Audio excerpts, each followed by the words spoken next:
ছাতুর ভাঙিয়ে পড়ছে, সব আমি ফেলাইছি, লাগাইলেন এটার কোনো খবর নাই। কি হয়েছে তো আমরা বুঝতে পারি না। আমার বাড়িতে অনুষ্ঠান ছিল, সারাদিন সব কিছু ভালো বাড়ি চলছে। সন্ধ্যার সময় হ্যাঁ বাইরে গেছে। আর তো এমন সবসময় হয় যে বাইরে গেলে আইতে লেট হয়।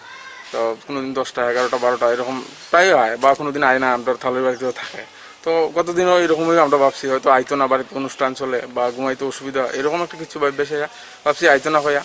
তারপরে তো আর আইসে না, তো আইসি না। এখন সকালবেলা মা উঠছে ঘুমের থেকে, উঠে সেরা তো একটু হাঁটাহাঁটি করতেছে, রাস্তার দিকে বাইরেছি, বাইরে সেরা দেখতেছে এমন। পরে আমার ডাক দিছে, আমি গেছি গিয়ে তো দেখলাম এমন। দেখে সেরা তো সবাই ডাকলো। কোন জায়গাতে পাওয়া গেছে?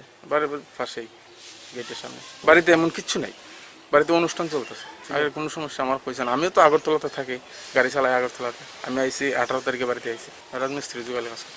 পেচারতল থানায় একটি খবর আসে। পেচারতল থানাধীন ইয়াসিনছড়া এলাকায় এক ব্যক্তি ফাঁসিতে আত্মহত্যা করিয়াছে।